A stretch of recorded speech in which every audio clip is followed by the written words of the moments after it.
Alhamdulillah Faarun garrabeete kayyoo zabee bofee aalee saawundatti. Assalamu alaikum wa rahmatullahi wa barakatuh. Kabajamtootaaf jaallatamtoota bum bum bum bum ጉቺ ፋሚሊዎች ሰላማችሁ በዝት ይበልልኝ ያራድዬ ልጆች ማለት ነው። ኢጋ አኩመ በይተን ጉያ ጉያን ኦዴፈነውን አንሲራም ብራን ገሁ ሶበ ሶቡ ኦቱን ታኔ ዱጋ ቆፋን ስልቅምሲሳ ዴምና ዩቲዩብ ከኛለ ሰብስክራይብ ጎቹ ማቲ ተአወር ማቲ ከየንተን ሰብስክራይብ አርጉና ቤተሰቡን ሰላማችሁ ይብዛልኝ። ኢጋ ከበጀምቶታፍ ጃለተምቶታ ኢልማን ኦሮሞ ሐረዋን ባየራ ዱበን ኦዴፈነውን ከኛ ሐራ Jawar Muhammad posti sajal qaba kaleessa dhukaa sajal qaba bum dirooniidhaan gadhiisee jira. Ergaa jajjabduu inni du'aa nuhoo goobanaatti wal qabsiisee barreesse sana namni hiikkate kitaabni tokko dubbisee hin fixu jechuudha. Baay'een keessan poostii yookiin sarara lamatti fudhachuu dandeessu. No barreeffama Jawar Muhammad sana hiikkatta taanaan ati nama akka itti dubbatu nama akka dubbiin sun akkati shakkinillee dhibbaan dhibbatti ofitti amantee akkati sheer gootu godhuudha bar wanna tuun hin dubbisini sheer godhuudha barreeffama Jawar Muhammad kan akka inni waa'ee Oromoo irratti dogongora tokko hin qabne waan hin amanuuf gudi koono gudiidha dhugaan isiniin jedhaa bum godhe bar dhukaasa bilsigin sanuu sa'atii 24 otuun gahil laayikii 100 sheerii 30 koomentii 25 oltu kenname jechuudha ajaa'iba rabbiiti Oromoo akkanatti Jawar jaallatutu mana hidhaa waggaa tokkoof ji'a 7 nu jalaa taa'e namni akkanatti barreeffamni isaa kun biyyatti jijjiiruudhaaf akkana gootu kun maaliif mana hidhaa taa'e yoo jettu baay'ee mataan si dhukkuba biyyattiin keenya waggaa tokkoof ji'a 7 keessa waggaa 40 kan dubbatti deebite Jawaariin otu waggaa 2-3 hiite idimee likkii akkasiin daaraa Sooriyaa achi taatu amanuun nama rakkisu waa tokko amani hin fayyita himanti dinaallee dhugaatiin jedha baay'ee nama boonsa barreeffamni nu hogoo banaatiif barreesse kaleessa waa'ee nu hogoo banaatiin kaayyoon ati jalqabde galma gahuu baatullee nuti ilmaan kan kee galmaan keenya jedhu sun maali argabarsa namni afaan Oromoo hiikkachuu dandeessan barreeffama sana dhaqaa dubbisa Jawar Muhammad jedhaati barreeffama Jawar Muhammad dubbisa sana booda of yaadattu Jawar Muhammad hin callise warri jedhaatan inni dhukaasaa dhukaaseera kaleessaa yoo hin beekanne malesin dubbifachuu hin dandeenye malesin ammallee dubbifachuu hin dandeenye mal OPDO keessa bilxiginnaa keessa namni guyyaa tokko sa'aatii 6 keessatti laayikii 67 argata kaleessa gadhiisee sa'aatii meeqa keessatti laayikii ummanni allaayikii miti wama OPDO na golbisiise tokkon jira koomediyaaniin baay'ee jiru jechuudha. Egaa Jawar Muhammad erganni poostii godhee ka'e nama baay'eetu as ba'e kan akka Taayyee Danda'a kan akka Angaasaa Ibrahim kan akka Adaanech Jawar Muhammad poostii godhee jennaan gadi bahanii fakkeessuu jalqaban jechuudha. Isin fakkeessitoota isin wamaa zeeroo bu'aa tokko hin qabdanu. Bu'aa tokko hin qabdannu Taayyee Danda'a zeeroodha Angaasaa mataa dhagaa Adaanecha beebee immoo salphattee ani waan ajaa'ibaa kaleessa Bahardaar deemtee haasaa gochuudhaaf masqalii irratti uummata nama eebbisiisuudhaaf ayyaana ximqatii kaleessaa irratti Bahardaaritti faannoon dhukkee irraa kaase jechuu dhageenye jechuudha kolfaan nufitte baga rabbisi salphisee jennaan namni Oromoo ganee xilee yaamii jedhe diraamaa Hacaaluu irratti hundeessaa irratti hojjete hinuma salphata faannoo wacitee dhukkee irraa kaasee baasaa nu keessaa jennaan Adaanecha beebee ari'atamtee galte achii dhufteetu Oromoo gara laafifachuudhaaf waa hinuu ogoo banaanuu barreessite sanuu Oromiffaan hin barreessine bara Amaariffaan awwala Amaariffa barreeffame kan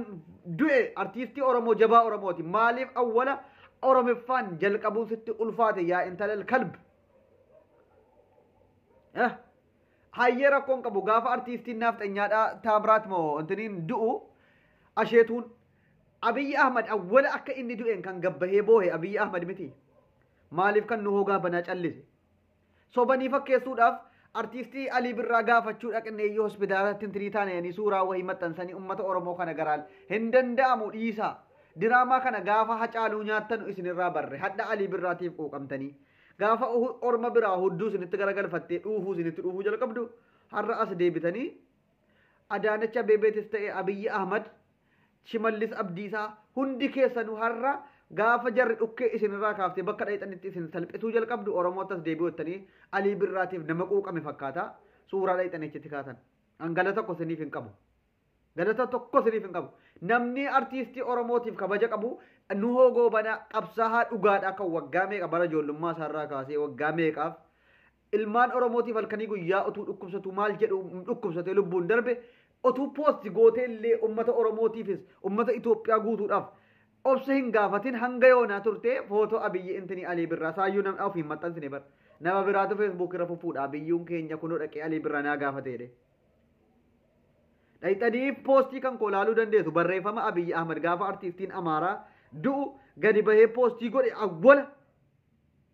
woo argitaniitu ta'e anatu dhaqee poostii sana isiniif ka'a.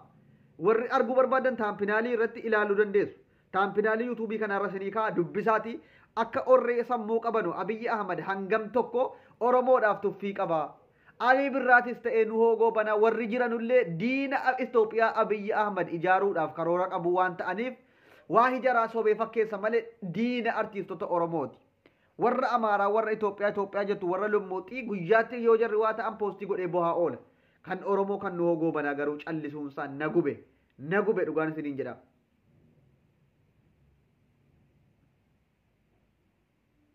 Gubaa laphee kootiin natti ka'e baay'ee tokko akkamitti namni kan ofii dhiise kan ormaa gaafa kan ormaa jala fiiga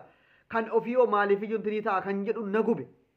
Dhugaa dubbachuudhaaf hedduu nama gaddisiisa hundi keessan waa xiinxaluu hin dandeessan bar baay'een keessan maal jettu isin argaan jira feesbuukii kana irratti nama du'e tokko poostii godhee dhiisee maali irra isa du'e kanaaf bar siyaasa dubbachuu jirra malee waa'ee amantii dubbataa jiru baay'een keessan duruunfattaniituma siyaasa illee beektanu wama amantii kana sabbakuu barbaaddan nu hoogoo banaa abiyyi faarseedhaaf wanti inni fayyadamu hin jiru garuu ummata Oromoo xiinsammuu isaatiif gaarii miti kan warra kaanii faarsaa kan warra kaaniitiif maaliif callifame nuti siyaasa Oromootiif warra kaanii wal bira qabneeti kan nuti gaafataa jiru maal jechuudha. Abiyyi Ahmad hin fakkeessin yoo dhugumaan gaabbiteeta ta'e warra Amaaraa jala fiiguun akka nasi salphise bartee as deebiteetta ta'e saba kanatti addeebi'uudhaaf hawwii qabda ta'e qajeeluu barbaadda ta'e jabaadhuutii waan hundaan toobadhuutii dhugaadhaan ummata Oromoo gabbayitii dhiifama gaafadhu. Waan Oromoon barbaadu hojjedhu hidhamtoota hiite hundasaa hiiki sanaan ala fafakkeessuudhaan Oromoon si dhagahu hin jiru. Oromoon si dhagahu hin jiru dhugaa sitti himna. Sichi gadi baatee waa hinuu gobanaa poostii gootaaf miti kan nuti siin jedhaa jiru. Is akkumati jirtu hammati nuuf jirtu hammanaa jirtu gaafa daboo gootii duute isa jedhanu.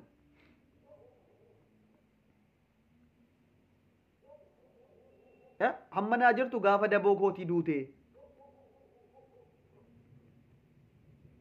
Hammanuuf jirtu gaafa nuu hoogoo banaa du'u waa tokko feesbuukii kan keerratoo tun maxxansin callistee taa'uu keetu nu argisiise jechuudha. Nuti har'aa miti si baruun keenya warra of hin bariniif dubbachuu jira nu si beekna akkati dhimma Oromoon qabne akkati Oromoodhaaf diina taate si beekna waan ta'eef warri sin beekne si haa baranuuf dubbachuu jira. Nu hoo keenya rabbiin qabrii kan kee caffee jannataa siifa godhu. Kanuma siniin jedha hundi keessanuu warri maatii koon ta'in maatii kiyya ta'uudhaan nu bira dhaabbadhaatii laayii lakkee sabskiraayib godhaa galatooma.